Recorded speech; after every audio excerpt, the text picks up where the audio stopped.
Salam sehat selalu, saya Katerina Elena Mulyadi dari kelas 92. Kita akan mendengarkan bacaan kitab suci dari Injil Matius bab 9 ayat 9 sampai 13. Mari kita siapkan hati dan pikiran kita untuk mendengarkan firman Tuhan. Selamat mendengarkan. Berdirilah Matius lalu mengikuti Yesus. Pada suatu hari, Yesus melihat seorang yang bernama Matius duduk di rumah cukai. Yesus berkata kepadanya, "Ikutlah aku." Maka berdirilah Matius lalu mengikuti dia. Kemudian ketika Yesus makan di rumah Matius, datanglah banyak pemungut cukai dan orang berdosa makan bersama-sama dengan dia dan murid-muridnya.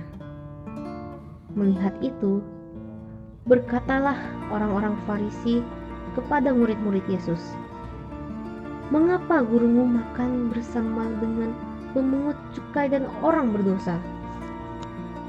Yesus mendengarnya dan berkata, "Bukan orang sehat yang memerlukan tabib, melainkan orang sakit. Maka pergilah dan pelajari arti firman ini. Yang kuhendaki ialah belas kasihan dan bukan persembahan.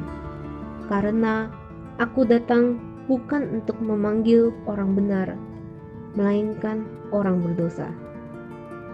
Demikianlah Injil Tuhan, terpujilah Kristus. Selamat pagi para sahabatku, sahabat suara hati, rekan muda SMP Selamaris, para Selamarian dan para pendengar dimanapun Anda berada. Melalui bacaan yang pertama yaitu Efesus 4, 1-7 dan 11-13, kita diingatkan bahwa identitas kita sebagai seorang beriman adalah kasih, bahwa Allah ada di dalam diri kita. Allah mengasihi kita dan kita juga menghidupi kasih Allah dengan mengasihi sesama kita. Terkait dengan kasih, Rasul Paulus menekankan agar kasih itu ditunjukkan yaitu dengan saling membantu untuk menunjukkan kepada sesama, dapat dilakukan dengan kepedulian, memberikan pertolongan bagi orang lain dengan cara melayani. Para sahabatku, sahabat suara hati, rekan muda dan para pendengar dimanapun Anda berada, dalam Injil dikatakan pertemuan Yesus dengan Matius. Di kisah ini tidak terjadi pada saat Matius berada di bait Allah atau di rumah ibadat Yahudi untuk mendengarkan khotbah Yesus. Dalam kondisi itu, Matius pasif, Yesus yang mendatangi ia. Sebenarnya apa yang mendorong Yesus untuk mengambil inisiatif memanggil Matius dan bergaul bersama para pemungut cukai dan orang-orang berdosa? Mengapa dia mampu melangkahi semua batasan budaya untuk mendapatkan mereka? Rekan-rekan muda yang terkasih dalam Kristus, kesalehan sejati dimulai dari hati, bukan sekedar disiplin rohani. Allah lebih menyoroti kondisi hati daripada semua ritual rohani. Kekudusan dimulai dari kesadaran tentang keberdosaan. Tanpa terus-menerus mengingat semua dosa diri sendiri, seseorang akan merasa paling saleh sendiri. Kesalehan bukanlah sebuah pencapaian, melainkan pemberian dari Allah untuk kita, bukan dari kita untuk Allah. Hanya ketika kesombongan spiritual disingkirkan, kita akan mampu menunjukkan belas kasihan.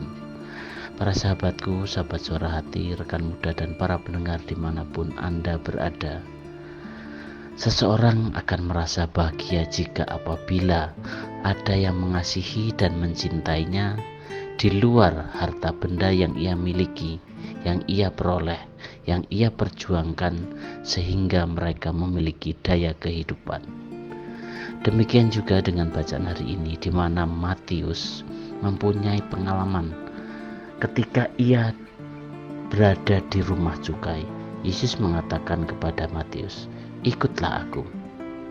Ajakan ini membuat banyak orang yang tidak setuju dengan apa yang dilakukan Yesus pada saat itu, termasuk ahli Taurat dan orang-orang Farisi.